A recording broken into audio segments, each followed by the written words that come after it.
কাশ্মীরে জঙ্গিদের সাথে গুলির লড়াইয়ে শহীদ হন নদিয়ার তেহট্টের বীর সেনা জওয়ান ঝন্টু আলী শেখ।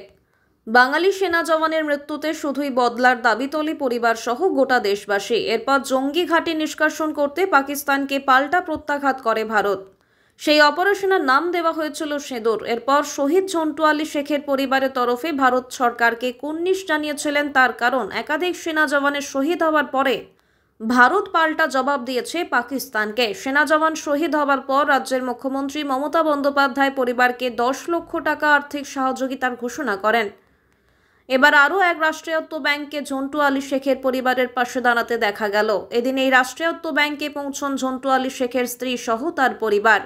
রাষ্ট্রায়ত্ত ব্যাংকের উচ্চপদস্থ আধিকারিকরা ঘোষণা করেন 1 কোটি 10 লক্ষ টাকা আর্থিক সহযোগিতা করা হবে ঝন্টু আলী শেখের পরিবারকে। স্বাভাবিকভাবেই বিপুল অর্থ সহযোগিতা পাওয়ার আর্থিক সংকট থেকে মুক্তি পেল শহীদ সেনা জওয়ানের পরিবার। সম্প্রতি স্বজন হারানোর বেদনায় দু চোখের জলে রাত দিন সমান হয়ে দাঁড়িয়েছে শহীদ সেনা জওয়ানের স্ত্রীর। তার কথায় অর্থই বড় কথা নয়, তার প্রিয়জন সব থেকে বড় কথা। আজ সে নেই, অর্থ দিয়ে তার মানসিক শান্তি কিভাবে পূরণ হবে?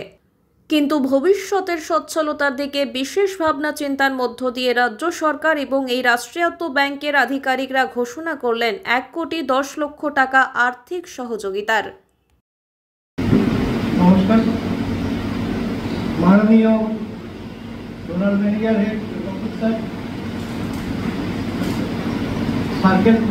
Circle head sir, Panda sir এবং আমার সহকর্মীবৃন্দ এবং যারা এখানে সাংবাদিকগণ আছেন বিভিন্ন সংবাদপত্রে, তাদেরকে আমি প্রথমে প্রণাম জানিয়ে অভিবাদন জানিয়ে এবং সর্বোপরি আমাদের মধ্যে আজ আছেন ভারত মাতার এক অকুতোভয় সৈনিকের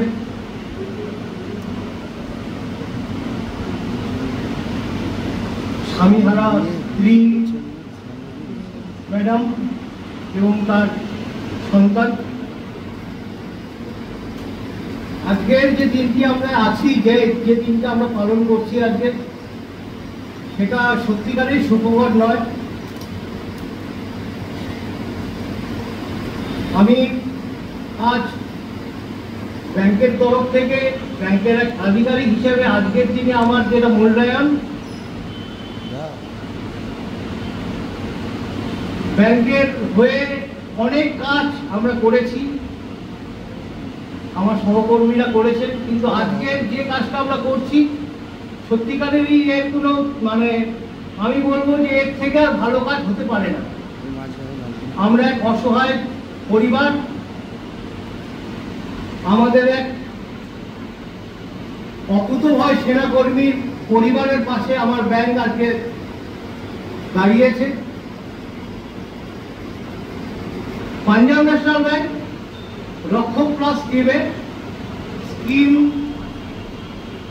যেটা শুরু করেছিল, সেটাতে আমরা ভারতবর্ষে যতগুলো সৈনিক সেগমেন্ট আছে, রেজিমেন্ট আছে, ডিভিশন আছে, তাদের সঙ্গে তাদেরকে আমরা একটা স্কিম দিয়েছিলাম যে পার্সোনাল অ্যাক্সিডেন্ট ইন্স্যুরেন্সে 1 কোটি টাকা, সঙ্গে আরো অনেক কিছু।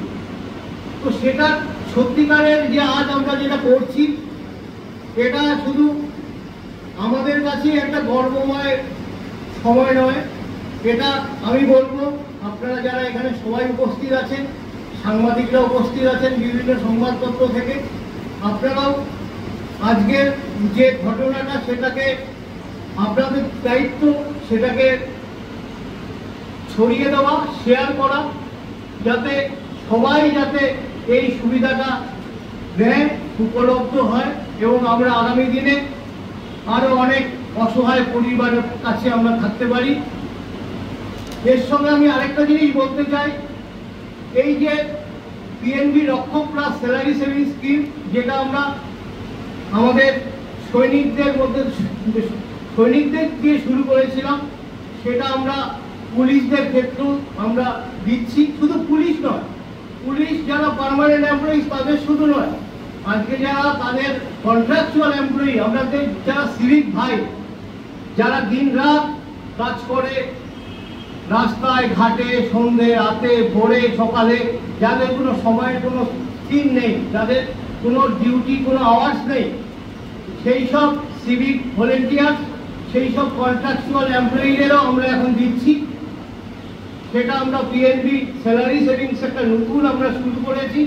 আপনারা ভাবতেও পারবেন না যে যারা সিভিক পুলিশ তাদেরকে আমরা পার্সোনাল অ্যাক্সিডেন্ট ইন্স্যুরেন্সের জন্য আমরা 30 লাখ দিচ্ছি, সঙ্গে তাদের পার্মানেন্ট পার্সিয়ালও দিচ্ছি। আমি বলবো আমার সাংবাদিক ভাইদের এটাকে সবার মধ্যে শেয়ার করুন, এবং আমরা যাতে আমার ব্যাংক যাতে অন্যান্য সামাজিক কর্মসূচির সঙ্গে এই কর্মসূচিও সুন্দরভাবে করতে পারে, এর জন্য আমি সবাইকে আমার অনুরোধ রাখবো। এই বলে আমি আমার বক্তব্য শেষ করছি। আমরা ব্যাংক, আবার বলছি, আমরা সবার সঙ্গে আছি, সবার সাথে আছি, চিরদিন থাকবো। আমার পাঞ্জাব ন্যাশনাল ব্যাংক চিরদিন আপনাদের সঙ্গে থাকবে। নমস্কার।